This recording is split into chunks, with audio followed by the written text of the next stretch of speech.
Do you ever feel stuck, like you're living your life on autopilot? Are you ready to shift into high gear and reach the success you so richly deserve? Welcome to the Play Big Movement podcast. I am your host, Sharon Lechter, entrepreneur, business strategist, and best-selling author. Playing big is not about settling for good enough or being comfortable. It is about reaching your highest potential and achieving your greatest success. Join me in my Play Big movement as I interview top experts in business, money, and entrepreneurship, all ready to serve you and to help you play big, be number one in your field, live your legacy, and create maximum impact. Hello, everyone. Welcome back to this episode of the Play Big Movement podcast. And I'm very excited today to have as my guest, Lisa Patrick. Welcome, Lisa. Welcome. Thank you very much, Sharon. I'm so excited to be here today. Well, it's fun because I want everybody to really, we talk about individuals and I host them on the podcast that have created their own path. And we talk about the Play Big movement, being number one in your field, living your legacy, and creating lasting impact. But I'm kind of excited about Lisa because what she's done is something that it was always in the back of my mind, something that I wanted to do because I'm a CPA, have been for over 40 years. And in this industry of personal development and personal education, financial education, we always want to figure out how we can get more people in the room. And one of the ways that I wanted to have always thought that I should do that is to take the time to get my courses certified for continuing education credit. And so certainly whether you're a CPA or a lawyer or a dentist or a chiropractor, real estate agent, so many different fields require continuing education. And lo and behold, when I was made the introduction to Lisa, that's exactly what she's done. She's created her own niche and has been hugely successful. Her company is called XTRAcredits, and she says, turn education into dollars. And I love your quote, my goals help others achieve their goals and dreams by ensuring that everyone has the right knowledge and expertise to learn from to reach their full potential. And I just, from a standpoint of your background, Lisa, how did you get into this field? By accident, true entrepreneurship at its best, if you will. So I have a legal background. So I have private investigation and went into securities and law enforcement early in my career, in my life. And but I have been an entrepreneur at heart. I was born and raised in a small town in Saskatchewan on a small farm. And of course, my parents bred that into me. And so very early in life, my very first job, I was a private investigator working for a company.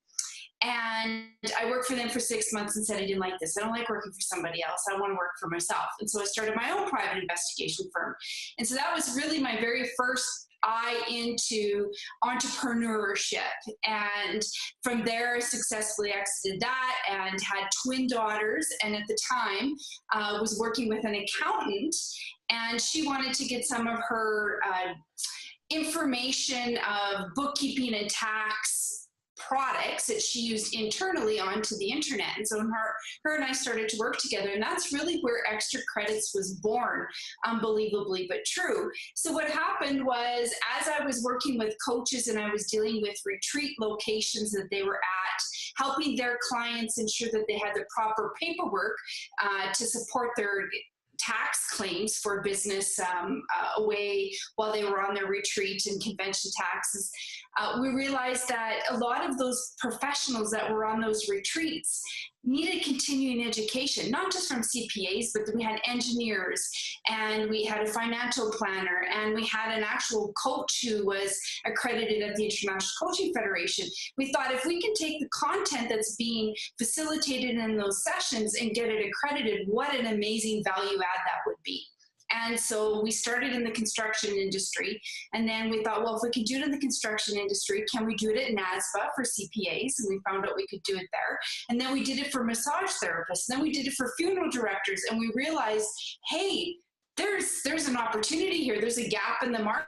market, we need to fill this gap, not just for experts like yourself, Sharon, who are looking for opportunities to get additional revenue streams in their courseware accredited, but also for the professionals so that they can learn from experts like yourself who really walk the talk. They're out there, they're doing the business, they're practicing the principles that they're teaching. And that's really where XTRAcredits was formed. So everybody watching and listening, I want to rewind, because you talked about the gap in the market, but I teach, the most successful businesses come from solving a problem or serving a need. And so you identified it, and we also talk about, earning the right. So you really focused in on one niche, the construction industry, and then you were able to pull that system that you created and apply it to different industries.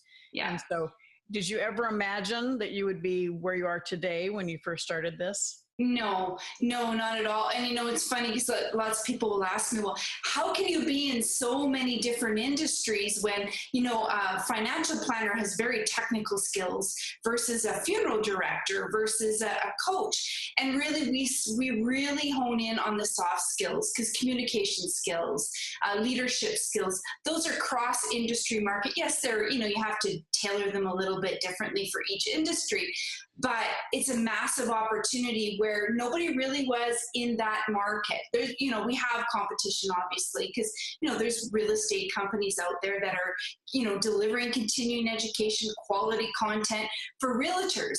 But then there's realtors that also are mortgage consultants, and they're have other certifications as well. And so it's really important that we be able to fill all those gaps in one central location, because we're all busy and we need one place to go that we know that we can trust. And that's really important, that the content is built by experts who we can trust. And your content delivery, is that online primarily? It is primarily online, especially in today's day and age, because everybody's just so busy. As a CPA, you're making X amount of dollars in an hour, and you're not going to take hours away from those revenue generating hours to fulfill those recertification needs. They typically happen at the 11th hour, the very last part of your cycle. Yes, I will tell on my husband. It's always when because he's certified, he's an attorney as well. Yeah. And he's in the bar for Florida and California and Arizona and DC.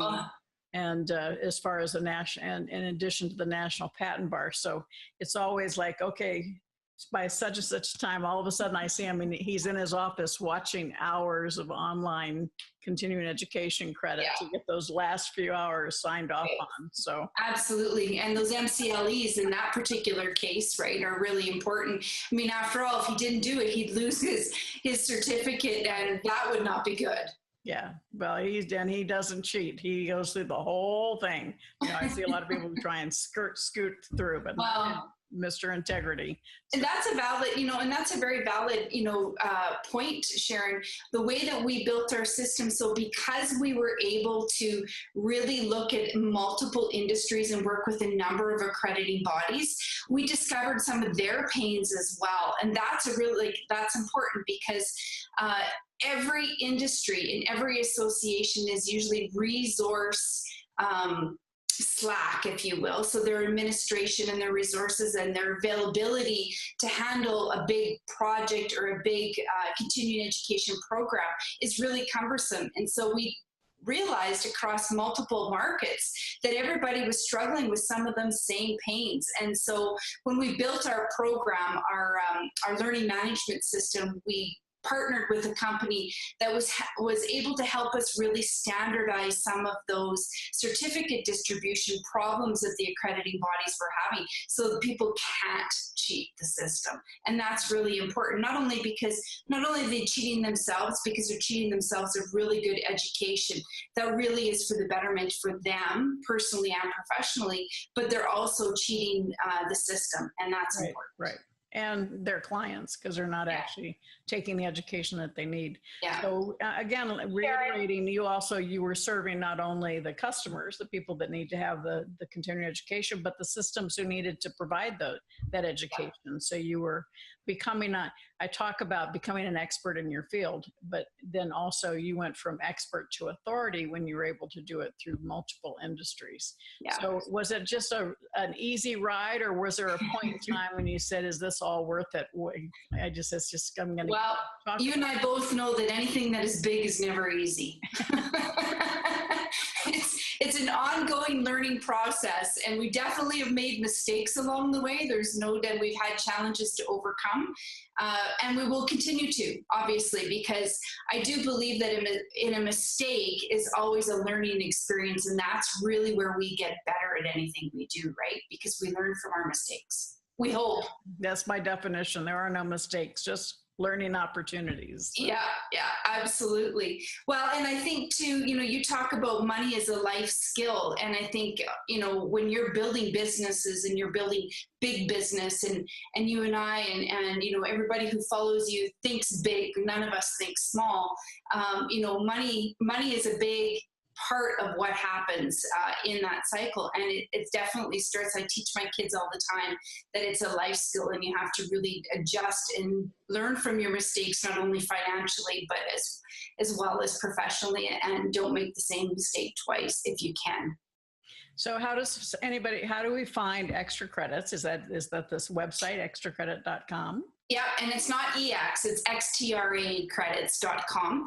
And for those of you who are looking for new opportunities, like Sharon first talked about, you'd go to Extra Credits Broker, and that's where we really explain how do we broker your expertise, how do we get it qualified, take away all that time and resources and research that's required in application process. Because again, we know that your resource constricted in a lot of things, and so we make that really simple so that you can go to market very quickly. All right, that's fantastic. Now, what does Extra Credits look like in the next couple of years? What are you working on right now? Well, there's a few things that we're working on. We're working on a program right now. We're in research and development, actually, that really systemize the process of applying your recertification credits directly to your continuing professional development plan. So currently right now in many different industries, what happens is you have to go into a manual program and you have to type it all in and you have to input it. And sometimes it's Excel spreadsheet based, sometimes it's not, sometimes it's written depending on the association. And so we're working on a program that automates all of that online, and so that these accrediting bodies have a really tight system of a program that they can use for their members and really drive value. Because from the association and the accrediting body perspective, it's all about member retention and value, and making sure that things are systemized and process driven. And just for all of you that are listening or watching this, understand that in every industry, whatever you do, there's always so many T's to cross. But particularly in what Lisa does, I know in my own field and Michael, the individual states have different requirements. So for you to be able to get your thing certified, how many in the U.S., let's say, how many states do you have to work? Are you in all the states, or? So it depends on the industry. So I can kind of give you so the people that are listening really truly understand the different market sectors. So to talk about certified financial planners, for instance, in the U.S., we are a Canadian company, but we're global.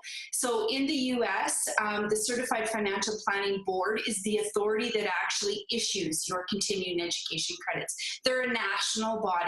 However, each state has pre-requirements of how many continuing education credits they require, but typically it's 40 hours a year, and 2 of those have to be ethics driven, and then 38 of them they decide which practices or core competencies. And there's about 81,000 certified financial planners in the US. Works the same in Canada. It's just a different authority. It's the Financial Planning Standards Council of Canada, and there's in China, and they're Australia, and all over the world, and they all have the same knowledge principles, more or less.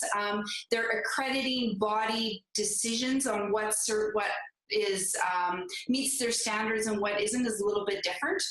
When you look at the coaching industry, for instance, in the coaching industry, it's again a national body, and of course, you don't have to go state to state. We'd go to the national body. But when we talk about CPAs and we talk about lawyers, for instance, it's in each individual state. So CPAs is at the NASBA, so the National Association of Standards Accounting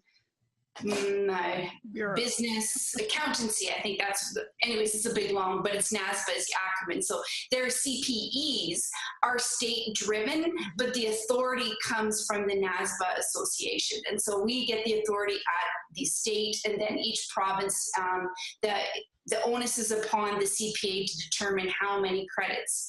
So for instance, I think there's 665,000 CPAs, and I think it is in Arizona, there's about 2,500 CPAs that require continuing education.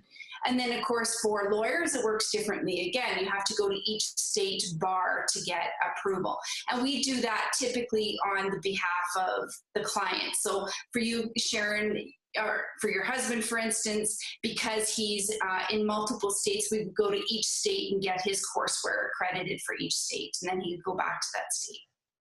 So again, it all comes down to creating those systems. And as you create those systems that you've created this intellectual property for yourself. And then now you're allowing other people like myself, you and I are in conversations about potentially taking some of my programs and getting them certified. So again, every step along the way, we continue to expand, and we talk about not just being successful, but being scalable, and that scalability comes through having the systems. Yeah. So, and I think too, what experts need to understand, like yourself, I mean, you already know this because you've lived in the space as a professional with certification requirements.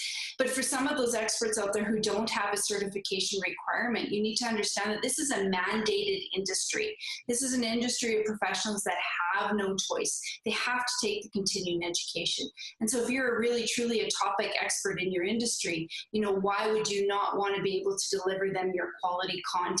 It's a massive opportunity that's really, truly untapped for experts. And so that comes back to when we started this, and the fact that I recognized that a long time ago, but I never took the time, energy, and effort to research it. So I was thrilled to meet you. I do believe that you are, you know, because it is on one side, it's a requirement, and if you provide good content, then you have a built-in audience that will be basically, if they're happy with what they take, they're going to keep coming back to you for those same things. So, and that's what passive income is all about, right? Is continually generating more and more and more. Mm-hmm. And what they have to understand too, for instance, HR professionals, hundreds of thousands of them. There's, you know, 500,000 of them in the US that have to take hours of continuing education, and they have to do it every 3 years. And so, you know, there are 40 hours or 65 hours that they have to take. They have to recycle it again after the third year. And so it's that always coming back. So you want to talk about a sales funnel that works. That's definitely one of them. Right, right. So again, each and every person listening or watching, you may not be kind of specifically in this area, but how can you take what we've been discussing today and apply it to your industry? Because again, we want to take you from being an expert in your field to becoming an authority where people are calling you. Those of you that have seen some of my seminar, I talk about, you know, there's a technical definition of being an authority, but really it's when people start calling you. And it's when you know people are seeking you out, you become authority in your field. So Lisa, thank you so much. We're going to hold on to you for a moment. We're going to move into another interview for our private Facebook page. For those of you who want to hear more about our conversation, make sure you sign up for the Play Big Movement with Sharon Lechter in the private Facebook group. Thank you so much, Lisa. Thank you, Sharon. And thank you, everyone who wants to play big. Thank you for listening to this segment of the Play Big Movement podcast. Please subscribe to iTunes and leave us a review, as well as join us in other areas of social media, Twitter, Instagram, and LinkedIn at Sharon Lechter, and for Facebook, author Sharon Lechter. Thank you so much and have a fabulous day.